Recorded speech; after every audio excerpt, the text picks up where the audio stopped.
Mohana Muralidhara, Mohana Muralidhara, Mohana Muralidhara, Mohana Muralidhara, Mohana Muralidhara, Mohana Muralidhara. Krishna Govinda, Krishna Krishna, Govinda, Krishna Krishna, Mane Mohara Mohana Muralidhara, Mohana Muralidhara, Mohana Muralidhara, Mohana Muralidhara. Good morning all, welcome to Co-Creating Your Reality, your 3-month free course in sociology, basic concepts in sociology, and also your training as to how to become a moral person and apply the spiritual laws of the universe by taking right action so that you generate the results that you want to generate in your life, become a better person, and also help others around you to become better versions of yourself. By the end of this 3 months, you will learn the basics of sociology, not just the basics, but integral concepts in sociology for free. No college tuition, no university fees, no exams, because life is the exam, right? Where all you are required to do is to understand the people around you, because sociology is about understanding people and groups, right? All that is required of you is to understand the people around you and understand how to become a moral human being so that you can become one yourself and impact the lives of others around you, right? Welcome to Co-Creating Your Reality, where we create the reality that we want through the application of spiritual law, right? We also teach the importance of rest and restoration, right? Listening to your mind, listening to your body. Sometimes we might be overworking our body to compensate for the things that we have in our mind and in our heart, because we probably didn't have anybody to talk to, right? So come online and talk, right? Like I am doing now. Who gives a fuck who listen or who don't listen, right? You need to do what's important for you and listen to your mind and your body when you need to rest, when you need to speak, right? Speak to the universe, right? If you have nobody to speak to, you could just speak, right? It helps. I can assure you of that. It helps, right? Don't listen to anybody if they call you crazy, because sooner or later they will come to the realization that after all, you were not the crazy one, right? So yesterday and my past 2 sessions, I would have spoken about the topic of karma, or the law of cause and effect, and how understanding the law of karma or cause and effect can help us to heal from Caribbean trauma, past trauma, and to free ourselves from the bondage of present-day slavery through healing through past slavery. How through healing from our past chattel slavery, we can actually free ourselves from modern-day slavery, right? Which is government control, government impositions, mental slavery, and so on, due to the impact of the social institutions around us and whatnot, right? So today I said that I was going to continue. This is my 3rd and final conversation. Well, not final, but my 3rd video on the law of karma or cause and effect, right? And I wanted to tie this into social stratification, which is a big concept in sociology, and the caste system and so on. So what exactly is social stratification? Social stratification is how we as humans divide ourselves unnecessarily, so, right? How we stratify ourselves in society, how we organize our society based on different layers or different social characteristics or demographics and so on. How we stratify or divide ourselves, unfortunately so, right? So different ways we can divide, or different ways we do divide and stratify ourselves is by one ethnicity, is by gender, is by skin color, right? Right, this is a stratification is a ranking system that we unconsciously or consciously do, right? Rank people based on their skin color, rank people based on their ethnicity, rank people based on some superficial characteristic like wealth, like caste, like social class, like power, right? We rank each other based on these things, and unconsciously or consciously, most of us tend to attach a higher level of importance or social significance to people who carry more wealth, to people who have a lot more titles attached to them superficially. So in the academic world and the based on job position and so on, we attach more meaning to certain things. And I'll give an example of this. That there was a time after I finished my degree, I would have got my first job was when I was 15 years old, but after I finished my degree, I wasn't getting a job, right? I started working in a hardware, right? And I had a couple instances where I experienced this ranking system based on either how I looked at the time or my educational background and so on. So there was this one person who came in and he was like, "You're too pretty to be working here. You're too pretty to be working here." So I was like, "Oh, what do you mean?" Right? He was like, "You're too pretty to be working in a hardware," right? So this is what I understand. This is what I mean, right? Ranking of people based on some superficial characteristic. There was this time there was this customer, well-known man in the area, businessman, so on. He actually came in and he started to treat me very poorly as an employee of the hardware. He started to treat me very poorly as a member, as a worker of the hardware, right? And then when he was made aware of the academic qualifications that I had, his whole disposition towards me switched up, right? His whole disposition towards me switched up, right? Another example of how we rank people based on the knowledge that we have about them, based on academic qualification, based on the titles that we hold, right? Certain people are accorded based on their status, their job position at higher or lower title, higher or lower status by society, right? So it's a very unfortunate thing, this concept of social stratification, but it's a way that humans and human authority have organized society such that is a way to ensure that certain people maintain, a certain select group of people maintain power and control over the entire population, right?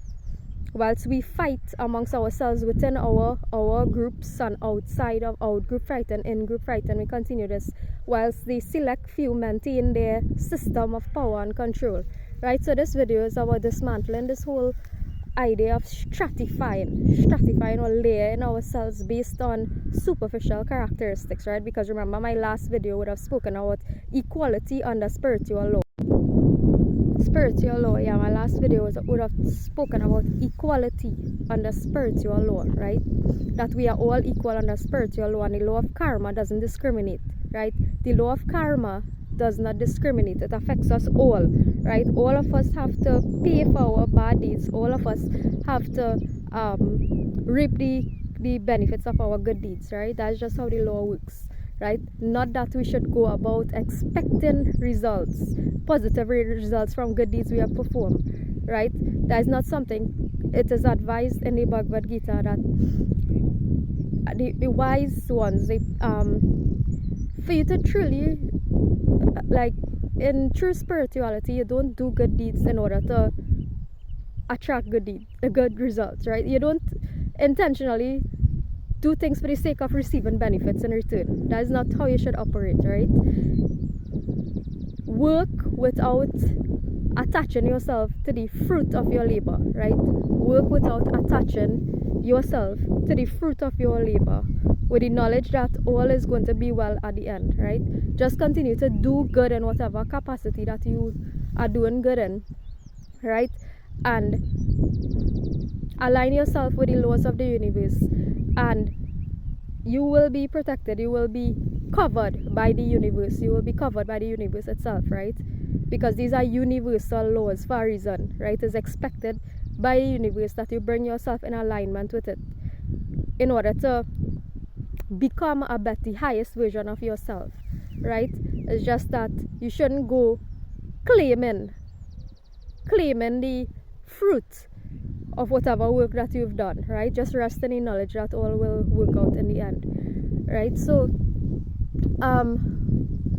yeah, the law of karma does not discriminate. It doesn't bypass anybody in this world, right? All of us have to pay for what we've done, right, in some form or fashion, right? So this reminds me of yesterday. Remember, I was saying that my uncle is not very well, and so I am in another country right now assisting my aunt and so on with little things where my uncle is concerned and whatever. But what I'm getting at is that yesterday something strange happened to me. Obviously my uncle is ill and he is not on YouTube and stuff, right? So he is not aware of these videos, and plus he haven't seen me since I was a very, very young child, right? That was the last time we saw each other, and something strange happened yesterday. He looked at me, and whilst I was trying to help him to walk, right, he looked at me and he said, "You are paying for your past misdeeds. You are paying for your past misdeeds." Right? He told me that I'm paying for my past misdeeds. Or, in other words, experiencing the karma by being there, helping him out and so on, experiencing the karma of things I have done in the past, and now I have to serve back, right? Now I have to serve back, right? So my point is that if my uncle, who is right now, he has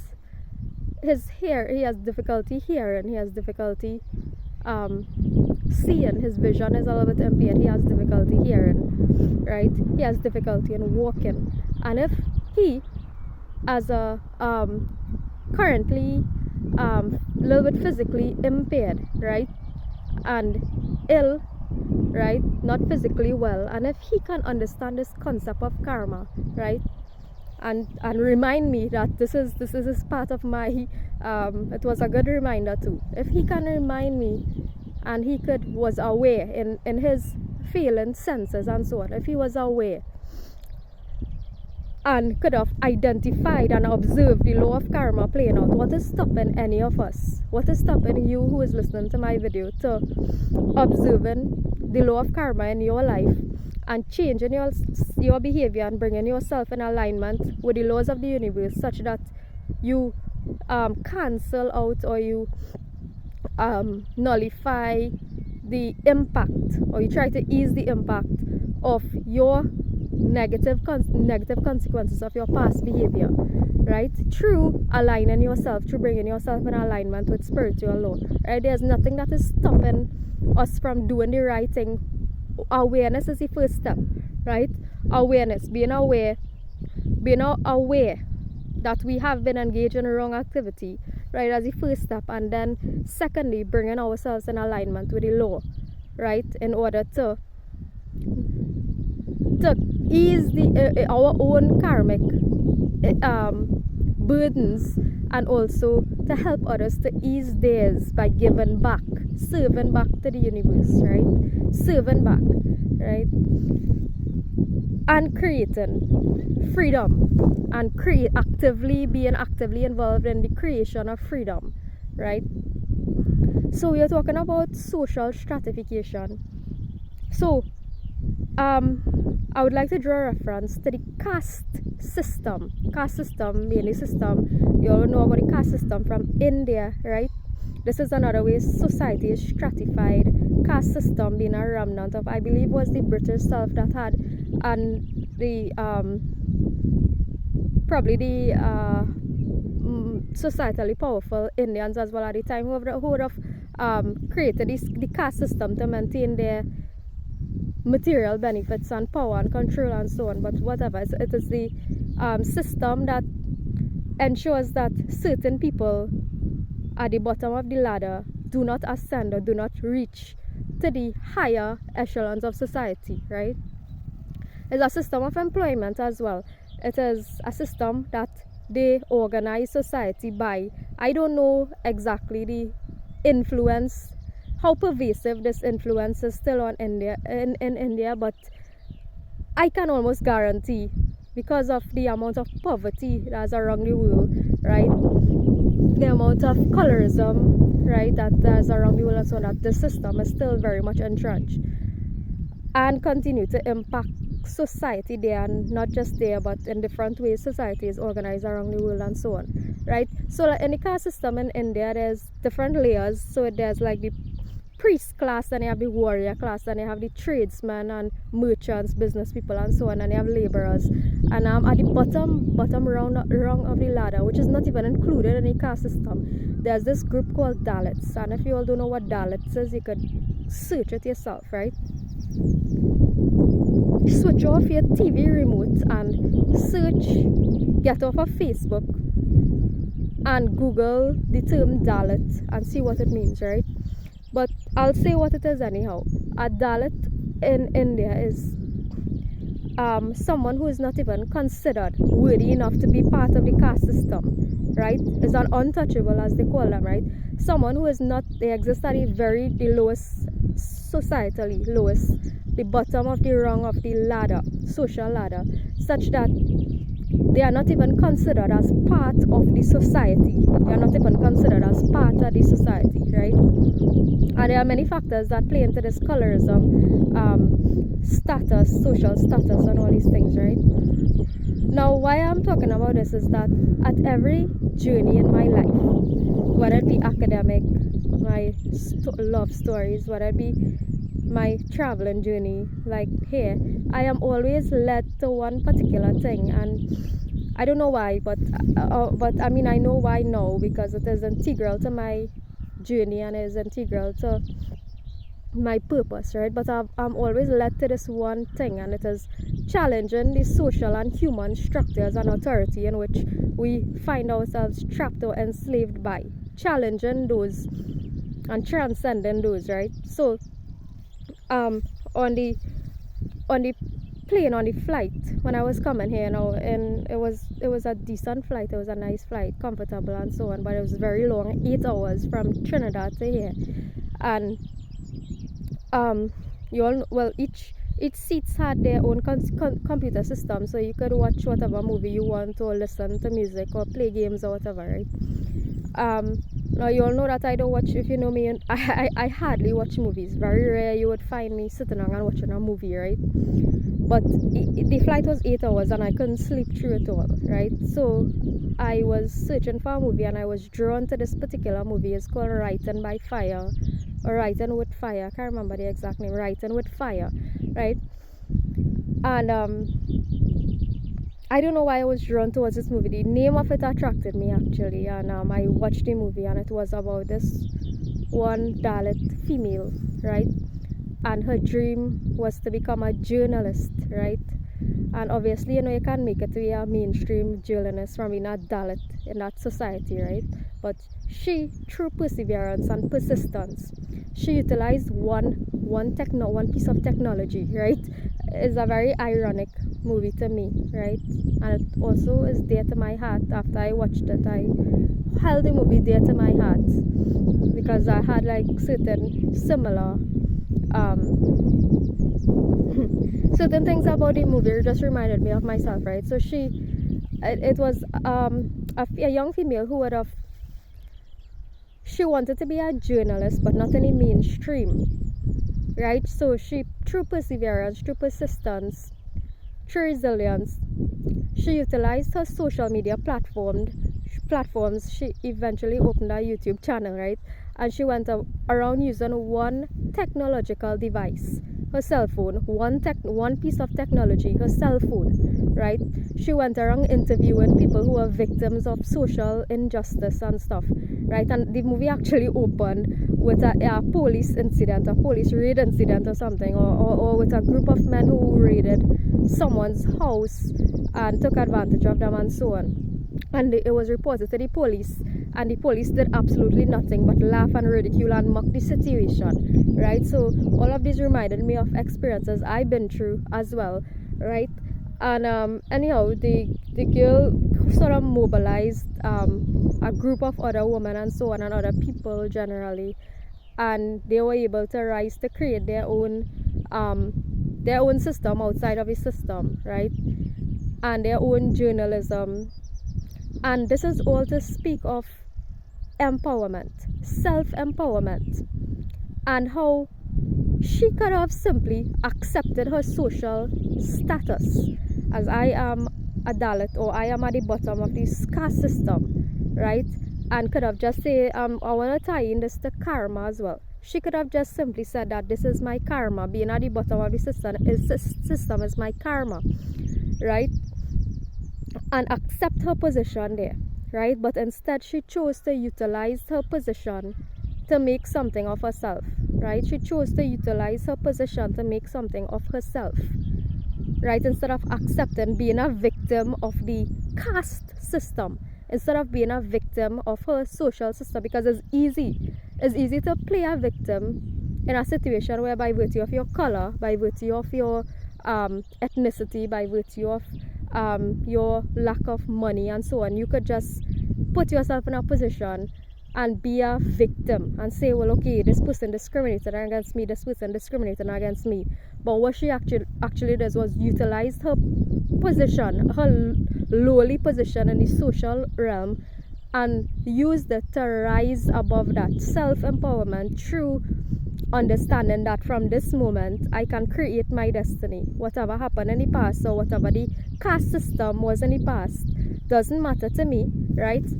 Through the power of my consciousness, and through the power of not even having anything at all, right? Not even having anything at all, because she utilized one mobile device, right? Conducted all her interviews, uploaded her stuff, right? And then built her work, right? Built it, right? So this is an example of female,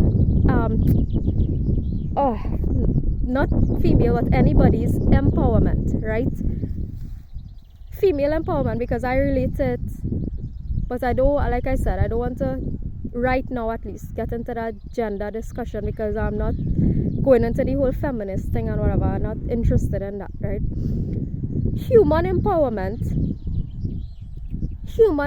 through understanding the law, how the laws of karma work, right? Human empowerment, female empowerment to male empowerment, right? Through understanding yourself and understanding how, through understanding the law of karma, or the law of cause and effect, you can create destiny, and you don't necessarily have to make yourself a victim of the situation that you find yourself in, right? Not making yourself a victim of the circumstances in which you find yourself in, right? It is the most important lesson that you will learn in this lifetime, or you can learn in this lifetime, to rise above victimhood, because that is how the Caribbean can heal as a people. It is how the Caribbean can heal as a people, and it is how we can heal our ethnic division as well, and stratification, division by stratification, right? So it's like I say, sociology is about time to stop teaching how we divide society and start teaching how we can heal the divisions in society, right? How can we heal the divisions, right? And how we can do this is through self-empowerment, through aligning with spiritual law, right? And aligning with spiritual law and teaching spiritual law is one of the ways that you can self-empower, right? Empower yourself, and you also are empowering others, right? You are also empowering others and teaching them how to be moral human beings, right?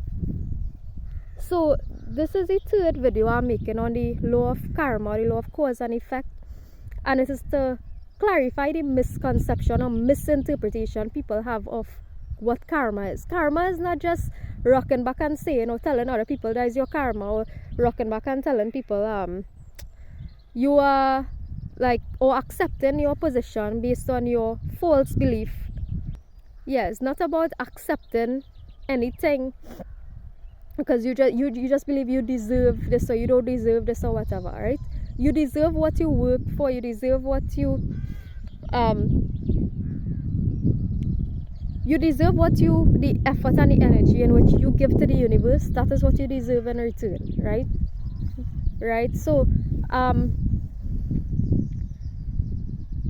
this message is simply about understanding that karma is not accepting what human authority imposed upon us, right? We need to challenge that human authority, because human authority is not spiritual authority, and it is spiritual authority that we should abide by, right? It is spiritual authority. Something is in my eye.